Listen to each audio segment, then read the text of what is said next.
Welcome to the latest in the LexisNexis Local Authority Insight series in association with Local Government Lawyer. Our panellists today are Perry Holmes. He's Director of Legal and Governance at Wiltshire Council. He's worked in local government for over 15 years and has experience at county, district and unitary councils. Peter Ware is head of Brown Jacobson's government practice, specialising in public procurement. And before that, he was a special projects advisor for Nottinghamshire County Council. And Rob Han is head of local government at Sharp Pritchard. He's worked for local authorities and at 4PS, local partnerships. Rob is the author of books, including A Guide to Local Authority Companies and Partnerships. And the three are collaborating on a best practice network, which they may talk about later, and details I think will be sent out to you later. Okay, we've got a lot of issues that we want to talk about in the next hour, so we'll need to crack on, and I'll kick off by asking, when do you need to establish a company and when do you not, or when should you? Can I turn to you, Rob, for this? Yeah, thanks, Carl. I can see we're having a few technical issues in the chat, so hopefully they will be resolved soon by our colleagues working frantically behind the scenes. But yeah, thanks for that question to start us off. When should we establish a company? Why is it popular for local authorities seemingly these days to do that? And I tackle this question a bit from left field, I guess, and with something simplistic in that I would always look at when somebody comes to me and says, we want to set up a company, I would always start from the perspective of why and what advantages or pros and cons are there in setting up a company, as opposed to working through the organisation that's been set up for local authority functions, i.e. the local authority itself. And that's because the local authority is a very tax efficient vehicle in its own right. It was obviously custom built to do what it was statutorily set up to do. And there is no statute that actually says an authority must set up a company in order to do its business. There are certainly some statutes now where if you want to do certain things like act in a corporate manner or to make profits, or in other words, to try to act commercially, then you have to set up a company because that's what the legislation says. But actually, local authorities themselves, for many years, worked very well without companies at all. So although that feels like a really boring answer and the start for a local authority company webinar, I would always start from that on any options appraisal I do, is how can a company beat the local authority model? And of course, there are many reasons why companies might do that. It could be, for example, that people want to ring fence an undertaking through a separate entity, and they want to see how that entity operates. They want to understand what assets it needs, what staff it needs. It needs to be more transparent and maybe take it away from the corporate, Goliathan that a local authority can sometimes be perceived as. And setting up a company helps you with that task. It's not the only reason, there are many other reasons, but that's one of the reasons. And in recent years, people, as I say, have been set up local authority trading companies, for example, because they are effectively nudged down that route by legislation. So I'll leave it there, let someone else have the floor. I mean, I might add to that there does seem to have been a bit of a fashion around local authorities setting companies up, and sometimes the driver might be as simple, if I can speak from Wiltshire's perspective, that one of our members spoke to another member at another council at a conference and decided it might be an idea to consider forming a company, and the rest is history at Wiltshire. But I think what's important, so in some respects, I mean, I understand what Rob said, and he's entirely right.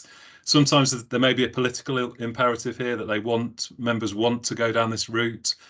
And I think as officers and as advisors, as Rob and Peter are experts in their field, it's important to that initial stage, you're asking the right questions. So Rob's giving you some of those questions to ask. I think is this about social value? Is this the council trying to do something slightly different, but it's actually all about social value? It's not so much about profit. Is it something that's literally just to do what the council next door is doing? And have you got the right advice? Are you getting the right input to ensure that you're going through those really important early stages? So Rob's alluded to the fact that the legislation says you've got to, if you want to be commercial and make profit, you've got to go through a company. You've also got to have a business case, and that business case needs to be, in my mind, robust and probably objective. And I don't know if Peter wants to comment on that need for objectivity in those early days, because you tend to find there might be an optimism bias. I think members have it. I think sometimes officers within councils have that optimism bias, and you can almost start from a very wrong setting then in what you're trying to achieve. Yeah, I mean, I absolutely agree with that. I mean, I think that the key there is a robust business case which has been objectively tested, because that optimism bias is apparent in those companies which have been established and haven't been as successful as they could have been. I think the other reason why has historically been that activity is successful but non-core. And we've seen over the years quite a few teams or pieces of activity which have been transferred into those kind of trading companies to go away and flourish. But that doesn't step away from the fact that it has got to be something that can be successfully traded. And a few examples over the years of whereby it's a good activity within the council, but actually within a commercial environment it isn't going to be necessarily as successful as it needs to be to succeed and flourish. So getting that business case right is absolutely critical from the start. What about things like ring fencing risk or assets, and is TECL compliance something that we need to mention? Yeah, I mean, TECL compliance, again, along with trading, is probably the second biggest, or if not the biggest, driver for setting up companies, I would suggest, in the last 10 years anyway. And the popularity of companies has gone up and down. It comes in waves. But I think in the last decade or so, we've seen an absolute explosion of TECL companies. For those of you who don't know what a TECL company is, it means a local authority, wholly owned entity, or an entity that's owned by one or other, or two or three or four numbers of local authorities, and it's controlled as if it were part of the authority itself. And that model has kind of flourished partly because there is a route through the procurement regime which allows councils to deal with a third-party entity without the need to go out to procurement if it wants that entity to deliver services back to it, or indeed if the council wants to supply services to that TECL company. And that, I think, has created this, if you like, explosion of certainly trading companies that are wholly owned. And again, therein lies a real distinction between the local authority world and the wider world, which I know we're coming on to, which is about who the customer base is and whether that company is really trading, or is it trying to deliver efficiencies back to the mothership, or are they going to expand their offer to other authorities in the region if it's just one authority-owned TECL company? So there's a whole load of dynamics there within that one model, which, as I say, has kind of really become popular in the last decade. I think we'll probably. Oh, go on, Peter. Sorry. Sorry, and I think an interesting point there is that then there should be a distinction between a TECL vehicle, or a vehicle to deliver services back to the controlling authority or authorities, i.e. a shared services type vehicle, and a trading company. And sometimes those terms are just confused in people's minds, or not clear from the start. Is it a company which is established to go away and trade with third parties, or is it a vehicle that is primarily focused on the delivery of services back to its controlling authorities? And actually getting that core reasoning right from the start is really important, because actually if you're establishing a company to deliver services back to its authority or controlling authorities, that should be its core purpose, and you shouldn't take your eye off the ball when carrying out that ancillary activity or that ancillary trading activity. Yeah, and I think the word that probably is very interesting in the conversation that we've had at this point is around control. How much control is the council prepared to kind of seed. So if it wants to have something that's wholly commercial, then you're talking about what, a 5-year business plan to ultimately float that off and sell it in the future. Is that how much control you're prepared to cede, or is Teckle, which really means it's delivering 80, as you said, Rob, 80% of its, so the vast majority of its work back to the council? That would suggest you're not prepared to take that step. The control that you want to have, and we'll perhaps explore what that looks like in reality, it is not that great, and therefore almost councils are more comfortable in that setup, and it doesn't kind of cross that Rubicon away. And as you say, Peter, actually, if you're, if it's truly around trying to create profit and create something that can sit on its own, then we need to see that important distinction between those two approaches. What about the different forms that local authority companies can take? When is one form appropriate, when another? What about that? Okay. Thanks, Peter, I think, Yeah, I'll take that, Colin. Thanks very much. So I think there are lots of different forms of external vehicle that a local authority can be involved in, and it comes back to that primary purpose. Why are you doing it? If it is genuinely a trading company, so a body established to trade with the outside world, and potentially other public bodies, then ordinarily you would expect it to be a company limited by shares. But a company limited by shares has that beauty of limited liability that we did talk about, but also the opportunity to make a profit and dividend that out to its controlling authority or its shareholders.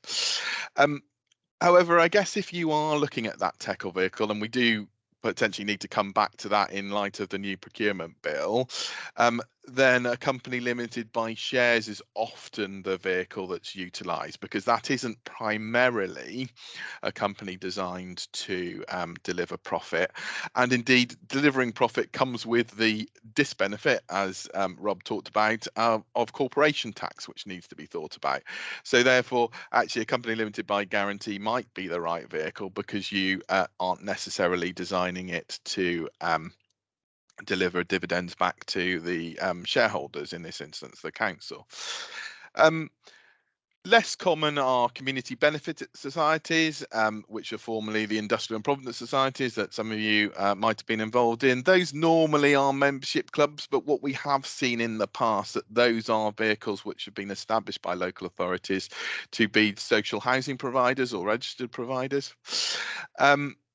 Limited liability partnerships, those cannot be utilised by local authorities if the primary driver for the local authority is profit. We've seen that with the Peters and Harrogate decision. However, they remain a popular vehicle for the delivery of regeneration schemes. So lots of local authorities have established with the private sector and regeneration partners limited liability partnerships. And the beauty, I guess, of limited liability partnerships, particularly for private sector partners, is that they are a genuine partnership. So they are tax transparent, whilst maintaining that limited liability which is found in companies limited by shares and guarantee.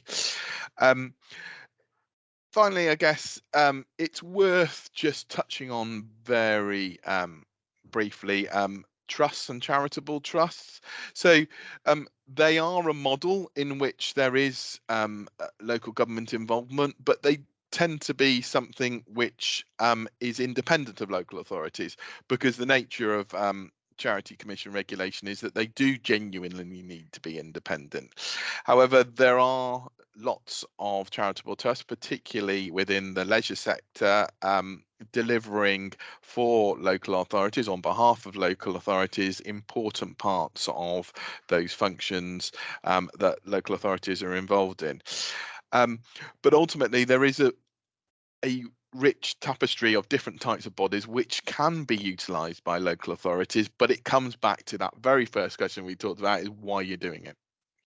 Just to add to that excellent trot through the various options from my learned colleague Peter there, is the fact that you can also have different interests in these companies and or entities. Like we've already touched on the 100% owned public sector Teckle type company. but you can have a joint venture which will have 50-50 or maybe some other shareholder. And one of the great advantages of companies is that it does allow that flexibility. And you can have maybe even something where the authority just has a minority interest, because there's a driver which says that if it's not the authority itself that's in control of this beast, it can actually access funding from an alternative source. And that's why you've seen in the leisure industry, through lottery funding, etc. There's a lot of these trusts around, maybe in libraries as well, one close to my heart, Peter's nodding, where library trusts have been set up and they can access funding from alternative sources that the authority itself can't access. So it's not just the type of vehicle, it's actually the interest that the authority has in that vehicle. And before I leave the floor again, one other thing I wanted to mention is that in my 40 years of local government, one of the reasons why you would set up a company would be to join hands with your friends across the piece in the regions. And now that combined authorities have been established, I think there's perhaps less reason to do that. I don't think this option has necessarily been tested very much, but now you've got a combined authority, it can contract, it can enter into arrangements which you couldn't do before as a joint committee. And maybe that takes away some of the drivers of having a company in order to, join hands with other authorities. I remember something, again, close to home for the three of us was the setting up of the Nottingham Tram Company, which pursued funding for the tram, which now runs through my wonderful city. But we had to do that through a company because there wasn't any other option. That sort of thing these days could perhaps be led by a public sector organisation as opposed to a company. Sorry, I've gone on a bit. No, I think that's really helpful. And Carl, perhaps just to round out this point, I'd expect to see what Peter laid out and what Rob's referred to in the business case. I'd expect that to be in that options appraisal. And perhaps one of the points that I've seen in the chat, where there is that, it's almost written to deliver the outcome that members want. Well, you can push back on that if you provide these options about what choices the local authority should be making, dependent on all the things we've referred to. What is it they're actually trying to achieve, and therefore what is the best model for that? And in fact, is the best model to use what's already there. So I think that you'd expect to see that in a proper, objective business case before any decision is made to proceed down this particular route. And we're touching here on what the next issue is that we want to address, with what additional particular pressures are there on local authority companies as compared with private companies, and how can you address them? Perry, should we come back to you on that? Yes. So I've had a bit of a look at this as part of some research that I did, and actually the headline we ought to make clear is that there's no more likely failure of a council-owned company than there is of a private sector company. There are, however, in reality, things that are subtly and importantly different if you are setting up a council company. The obvious one is the presence of politicians. So that can manifest itself in their desire to be on the board of the company that you might set up. They may or may not bring commercial expertise to that board. And if they don't bring expertise, then you've got a skills deficit and a risk that you may want to offset with some non-executive directors who have got industry expertise. That brings with it a kind of a management issue, because you've got non-experts and experts. You're perhaps, as a senior officer within the council, trying to manage that relationship and trying to ensure that board is effective. You've got the kind of governance framework for local authorities. So we have the likes of scrutiny, and we have audit committees. We've got obviously accounting timeframes, and all of those might conflict with this company. And if you've gone for the more commercial end of the spectrum, it'll want to be fleet of foot. It'll want to do things quickly, make quick decisions, respond to the market, take opportunities when it sees it. And over here, you've got a local authority that isn't perhaps as fleet of foot and able to respond in that way. And you've got to manage that relationship. And certainly at Wiltshire, what we did after we conducted a governance review of our company structures, and I'd strongly advise that you should be doing a regular review of the setup. Have you got the right structure in place, and who does what. So who's responsible for what? How does scrutiny manage its relationship with the company? How does cabinet do that? Have you got directors on the board that are members? Have you got non-executives? Have you got the mix right? And certainly we've got a sort of a diagram to help everybody understand what the responsibilities are. I'm happy to share that with Derek, to share with colleagues today, just to make that clear, because I think members get lost in all of this. And if we go back to the control point, if it's an opposition member, they may want to understand, the commercial sensitive information, and they may be entitled to it, of the company. And you might have some pushback from cabinet members that don't want to share that stuff. So you've got to manage that relationship as well. So there's a number of additional factors which I think make it slightly more complex for colleagues when they're trying to deliver this. And not least, if you are wanting to be profitable, making sure you're responding to market situations. So we've seen increased energy costs, we've seen increased utility, and we've seen the cost of bricks go up and stuff like that. So that all of those factors are already putting pressure on council companies. And then you've got those additional factors to build in as well. I don't know if colleagues have got some additional views as well. Just maybe one of the things to add from that long list as well is the fact that if you were a private sector group of companies, and at the top you had a holding company, let's just put the authority in that position, you would have a lot of scrutiny over what subsidiaries you set up within that group. What I see in local government, certainly in a lot of the Mets and the bigger authorities maybe, is that you get a lot of grassroots setting up of entities, and they come up almost like 1,000 flowers bloom across the authority. And we've already touched on all the different types of entities and who has what control, and it gets really, really difficult for the parent authority to actually manage all of that if it has, say, I don't know, 20, 30, 40, even 100 different entities that it owns and controls. And some clarity over that, and some foresight perhaps over how a local authority manages the breadth and range of those entities would be really helpful. And I don't think that's really been cracked. Maybe one or two authorities have an approach that seems to work. I won't name any names that I've seen, but it's the rarity in my view. Yeah, I think, there's obviously little bits of legislative control that private sector companies don't have, like freedom of information and Part 5 controls and all those kind of things. But I think, going back to Perry's original point, it's the politics of failure. Companies in the private sector fail as many times as in fact, often many more times than companies in the public sector. But when it goes wrong in the public sector, it's in the full gaze of the media and the politicians. And that's a critical difference for local authority companies. It is, and I think we've talked before about being able to identify an exit strategy from the start. So one of those other fundamentals, I think, is to say, if all of this doesn't work well, and we've talked about optimism bias, so if it doesn't go well, how is the council going to extricate itself from this scenario, and how is it going to manage down the issue without all of that sort of collateral damage? Now, sometimes you can't avoid the collateral stuff, and the political noise and heat, is just a fact of life, and you just have to live with it. But in terms of the liability, and obviously we've talked about the limited liability, and maybe those mechanisms are in place. But I think it's having a clear exit strategy from the very get-go, when you're not doughy-eyed, because you've gone through this process, you've got your business case pulled together, and that includes, what do we do at the end if we don't like what we've created? And obviously, alongside, what if it goes really, really well? And there are some brilliant examples, and let's be clear, there are some councils across the country that have been trading for many years through their companies very successfully, and well played to them. And we're going to try and understand that a bit more as we talk about our network. But yeah, just as much as it's important to see what happens if it goes well, I think it's what happens if it doesn't go well, for the reasons Peter said.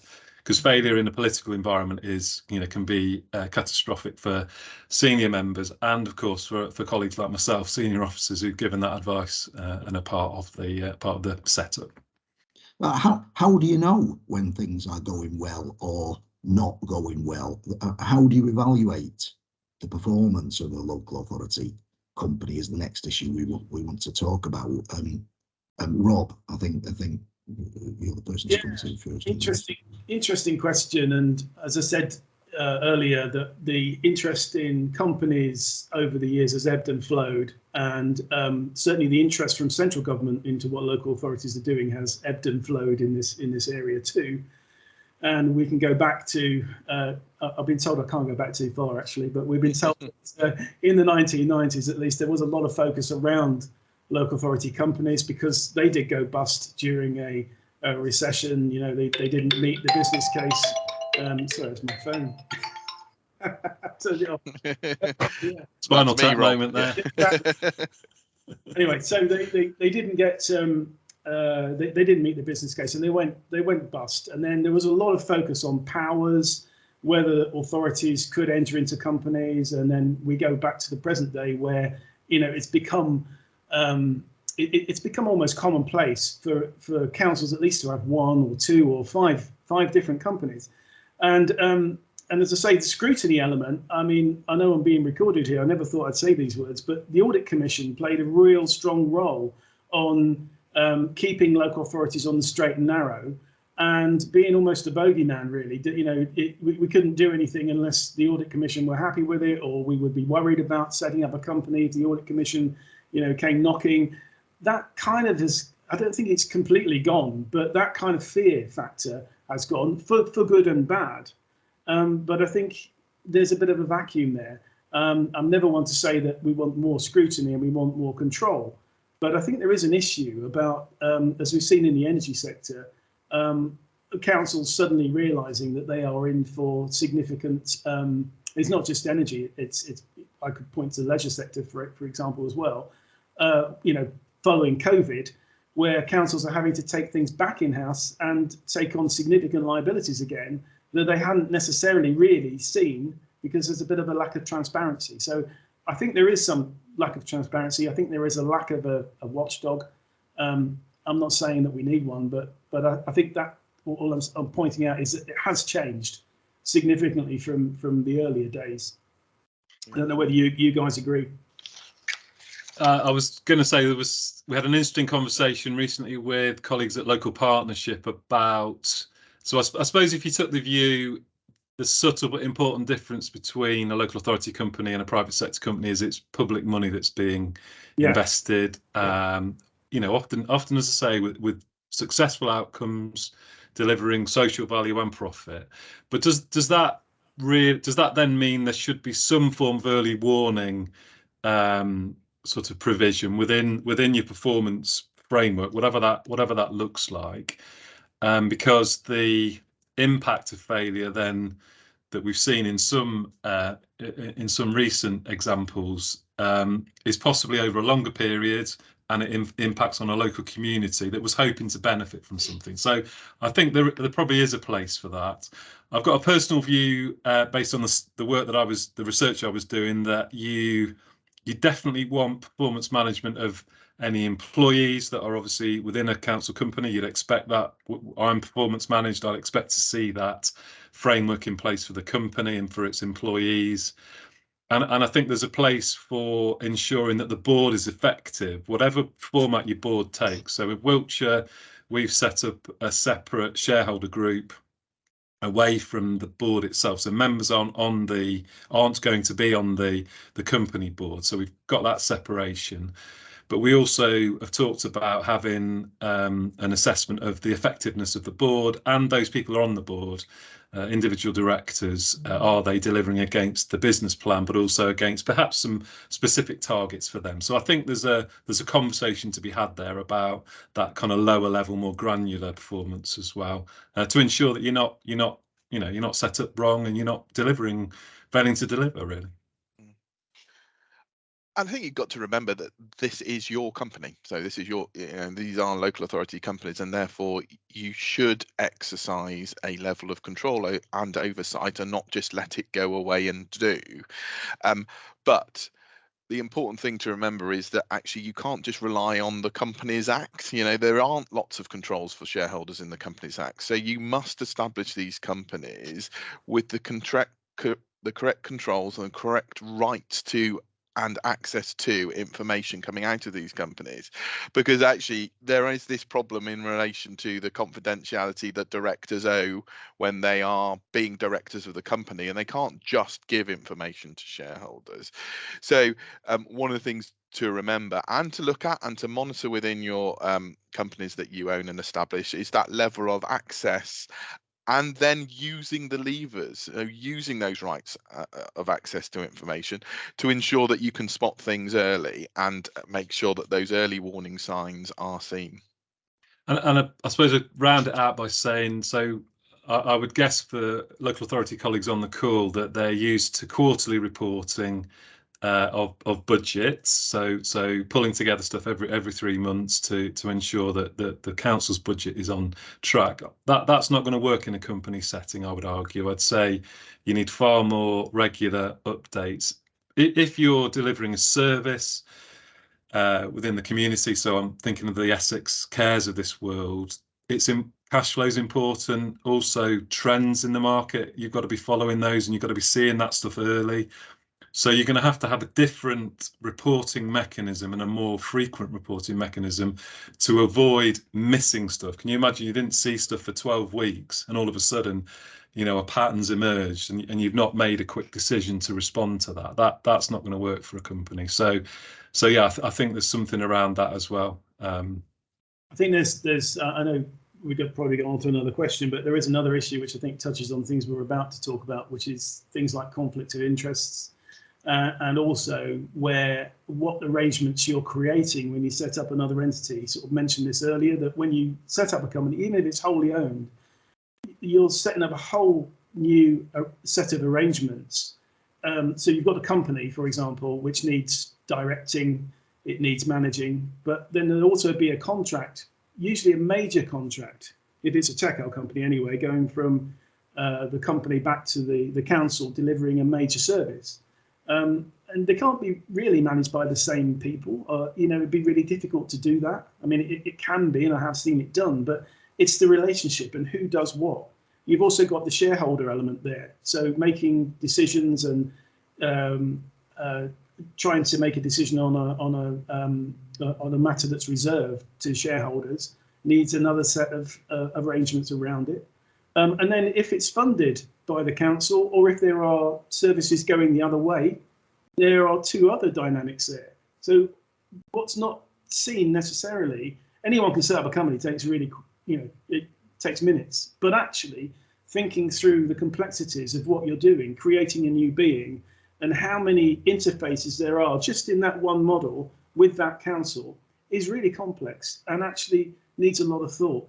And again, needs a lot of scrutiny once it's up and running. Can't just leave it and let it, let the contract trundle along without proper scrutiny, especially when it's a body owned by you. And I guess there are two. I think we've probably referred to two things there without saying them. So you talked about reserved matters. So you might want to take a long, hard think about what you want to reserve as the shareholder for decision making. So like the appointment of directors, because that goes to the heart of performance management. If your director's not cutting the mustard and you need to get rid, then that's a decision you want to be part of, I might suggest. So you've got to think that through. And then you've got, I think, Peter, you were alluding to the shareholder agreement, that kind of formal agreement between the council and the company that makes some things clear about who does what and when, access to information, and also, how regularly you want to be catching up with people. And seeing how they're going. So those are two key documents to think through, as well as the other technical documents that you need to have in place. We need to talk about failure.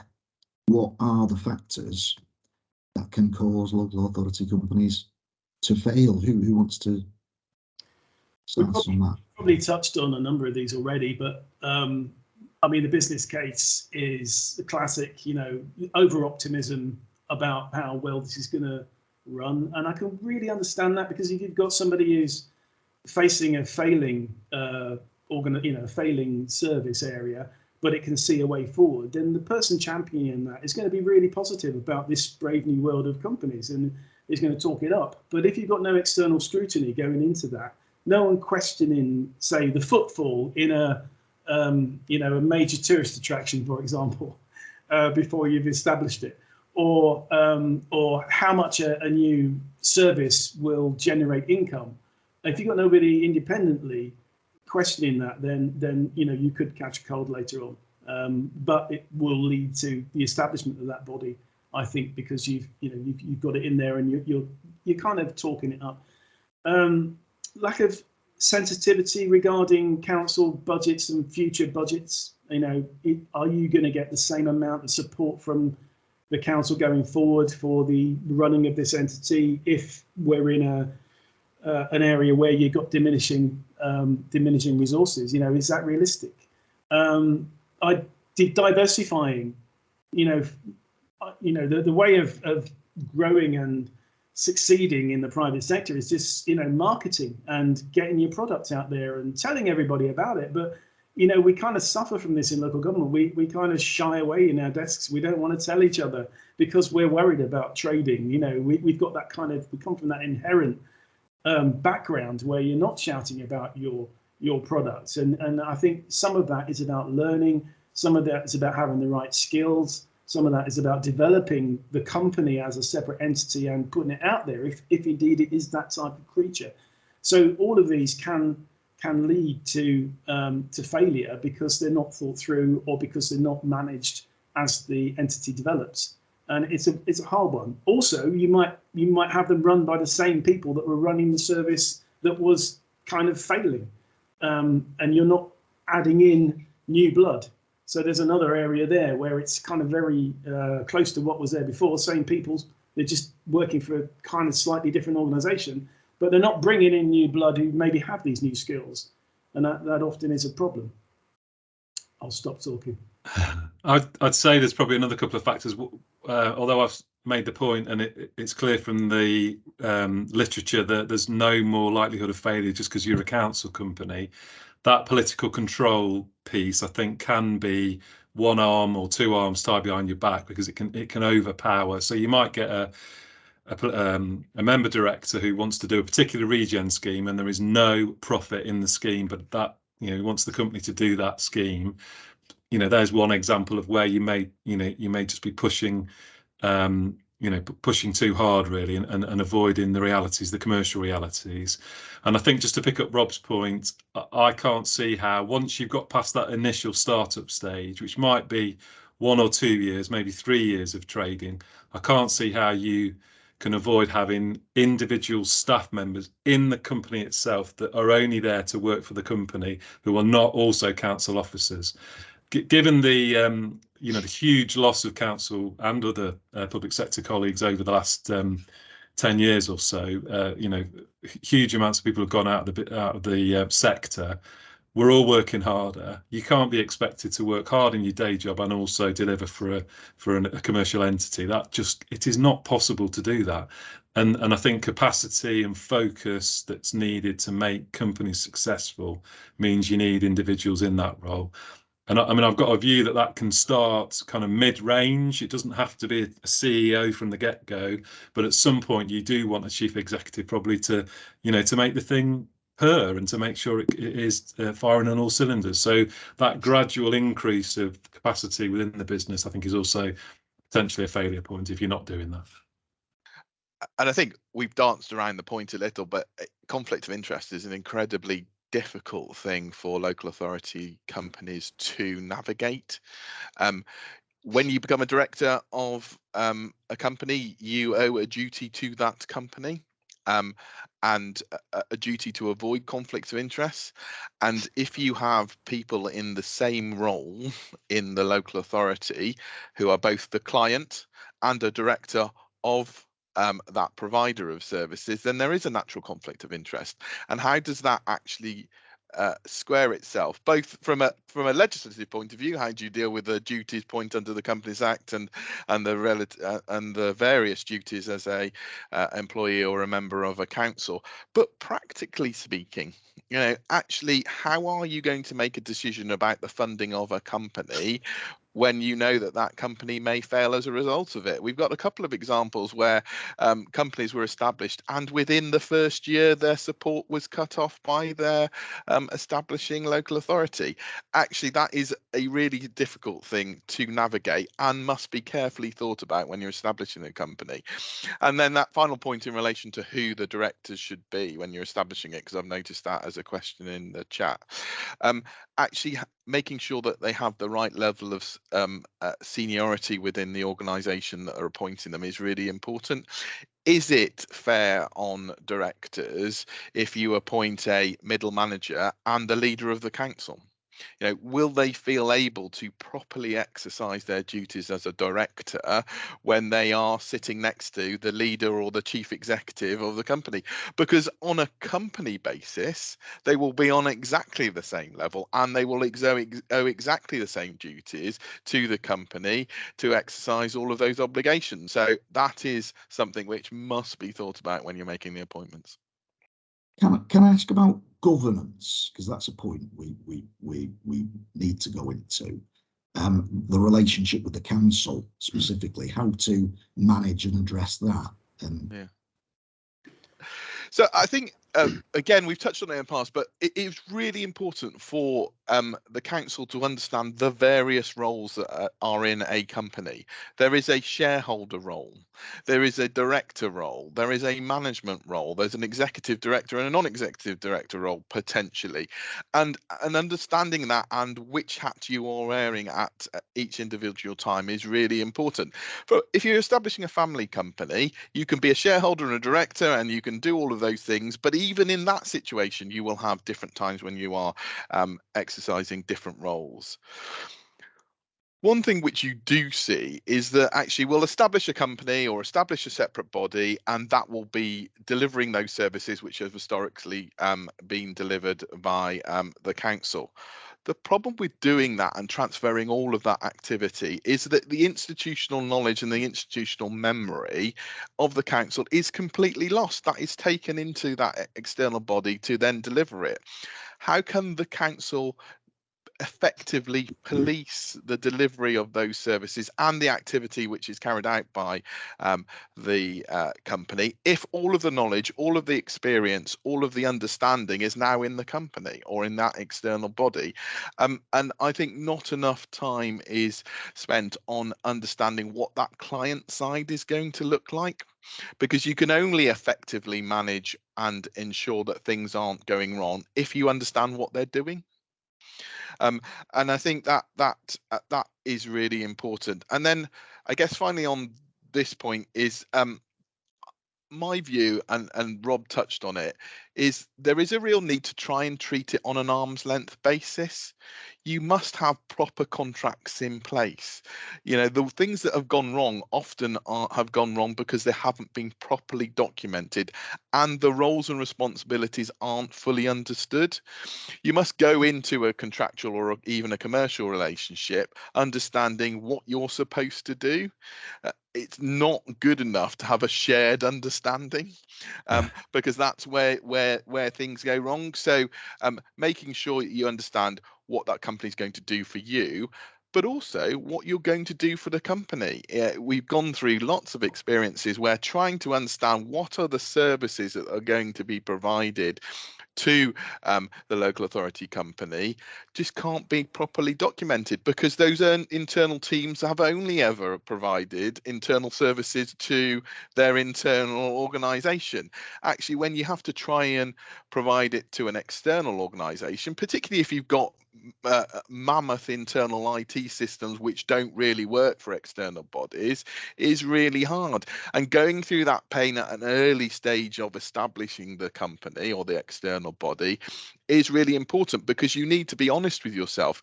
Can we actually provide a payroll service to an external third party? Can we provide accounting systems to an external body? Because our systems just can't deal with it. It might well be that actually from the start those services can't be delivered by its parent company and need to be externally procured or procured by a third party. Just 3 quick points on all of that. One is the need for training. And I think it's a bespoke need for training of people in these roles. You know, I think the Institute of Directors do something. Might be a good place to start. But also, you know, I've been a bit disappointed local government itself hasn't got its act together, maybe through the LGA. I was not criticising the LGA, would I do that live? But just trying to get some central body to take responsibility for helping local authorities through these minefields and give them proper training on the different roles and responsibilities that arise. So that's number one. Second point is there has been some work on this, I'm contradicting myself now. The Lawyers in Local Government group, who are close to some of our hearts, did an excellent piece of work, the Code of Practice, and that's essential reading for anybody who's got a company. I think it's on the LLG website, and we'll give you the link to it. I'm sure Perry says he will anyway. But it's a really good document, really helpful. And then finally, Peter's point about arm's length. We get lost in the jargon.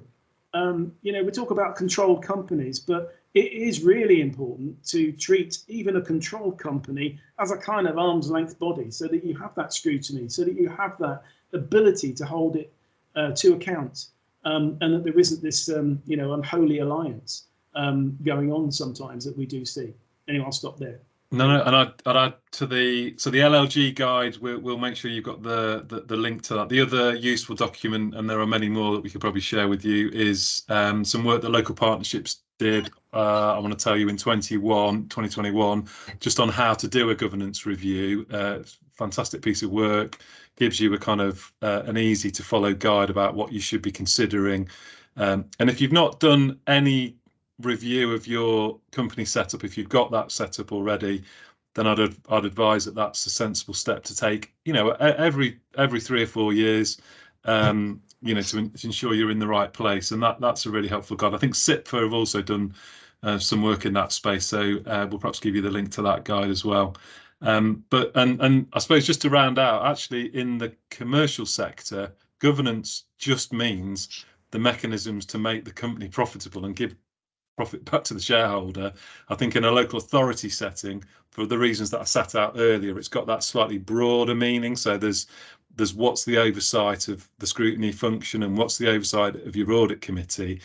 So don't forget to kind of factor that in. And again, I'll share the stuff from Wiltshire about how we've kind of just set those roles and responsibilities out for everybody. Just one last point on this. I think one thing that does seem to go wrong is that companies can go off and do, but they forget their core purpose. Actually making sure that the company stays on the straight and narrow and keeps that core purpose is really important, because it's when you branch off and do things that you don't really understand or don't know what to do, how to do them, that things can go wrong. If you are, if the company is seeing an opportunity to do something else, then you must go back to the start and say, actually, what's the business case for doing it? And that needs to go through that governance loop that we're talking about, because it's just the same as starting a new company if you're going to start something entirely new. Before we look at questions, can we just have a minute or so on which council officers should be involved in all this? Please, Perry, are you the person to ask about this one? Yeah, I mean, if you're starting from the very beginning, you haven't set a company up, then obviously I would suggest that you need to be I think you should get an external person to pull together your business case. I think that gives you that objectivity. But I think you'd expect to see the chief finance officer involved to understand what the financial implications are. You'd expect obviously your monitoring officer to be involved to talk about the stuff that Peter's referred to, and certainly to make those links to the structure, the responsibilities, the legal framework that the council would be entering into. I think your chief exec is going to want to know, because they're going to have to manage that relationship with members and try and have that awkward conversation about, we don't want the leader on the board, or we don't want the cabinet member for property on the board, or whatever those difficult conversations are. And, you know, that there is best practice guidance that that's the way it should be, and you can have a separate shareholder. So I think those three, the top three, should be involved. But you may want your commercial leads to be involved. You may identify officers that are going to be on the board. Obviously, they'd want to be involved, and for the reasons we've set out, you may have your performance team to kind of build that framework to keep an eye on and evaluate how the company's doing going forward. So there's a few suggestions from me. Yeah, it's a $1 million question, really. These things really do depend on what type of entity it is, what type of sector you're in, who's available, where you might source experienced people from. I mean, there might be some really experienced business people who are actually councillors, and they might actually play a role because they have that experience. But equally, I think the guidance, such as it is tending away from that. It's more towards officers and whether officers can play various roles. But then you've got the issue about how senior should the officer be who's in control or on the board of a company, when it's also, got to face back to the authority and it's got to be accountable to it. So that's a real tricky issue. No firm answers, but it's one that has to be really carefully considered. Yeah, and I guess the last point is don't be afraid to externally appoint, and in fact that should be a positive thing, because actually bringing the expertise into the organisation is an often forgotten about thing in local authority companies. Okay, we've not got much time left, but perhaps that brings us to some of the questions that we've got. I noticed Deborah Wise has asked, what are your views on strategic directors being on the board? Should your Section 151 officer stay clear of being a board member? I wonder what you think of that. I mean, I think for definite, your Section 151 and your monitoring officer and probably your chief exec shouldn't be on the board. So when I was talking about their involvement, I was talking about their involvement in setting the thing up and making sure the council makes the right decisions when it's going through. The reason why I don't think those three should be on is because of their statutory duty. And you can't, in the same way that the LLG guide says councillors can never get rid of that conflict because the law doesn't allow it. Public law doesn't allow them to lose that conflict. In the same way, your monitoring officer may need to be reporting, as we've seen in in some of the examples nationally, this is not going right, and the council is not staying within the law. And your Section 151 officer might be saying that this is not a going concern.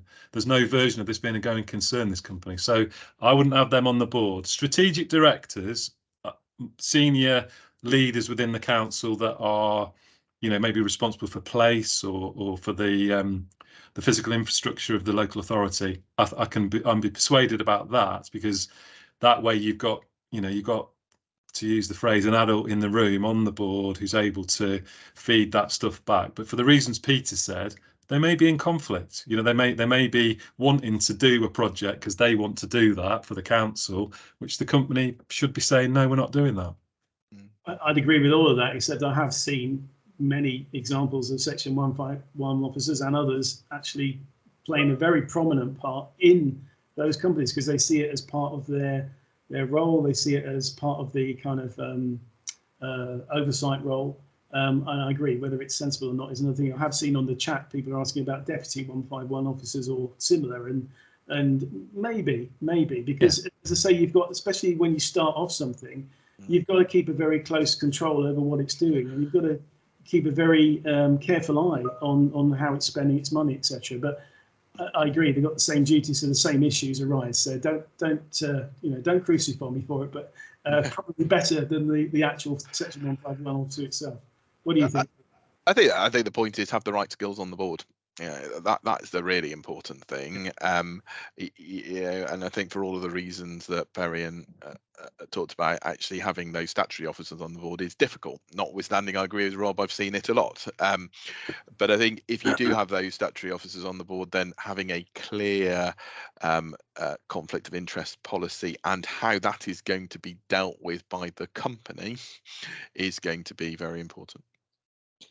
We've only got a couple of minutes left. Sorry to those who've got questions, but I know before we leave, we want to mention the best practice network that you're all working together on.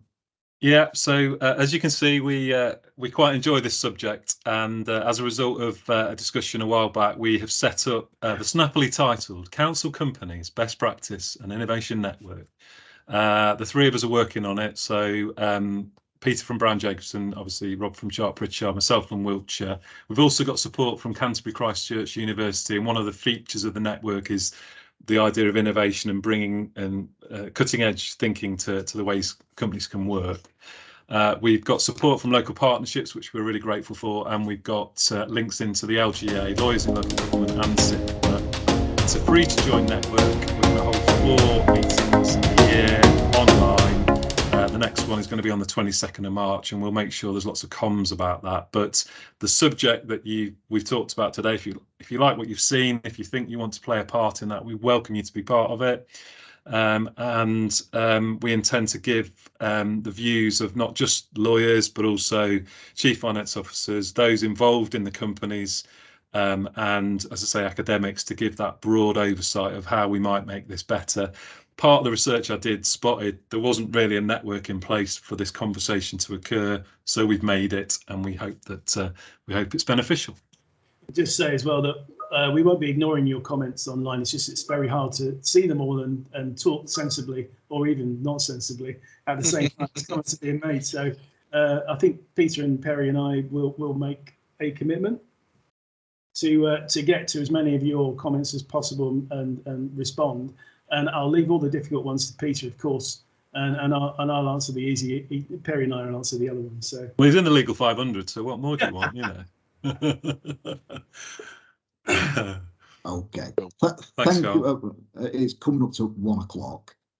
So I must say thank you to Rob, to Peter, and to Perry for a terrific discussion. And thank you, all of you, for attending. As I said earlier, the recording will go out as soon as it's available. Thank you very much, and have a good afternoon. Bye, everyone. Cheers, everyone. Thanks a lot.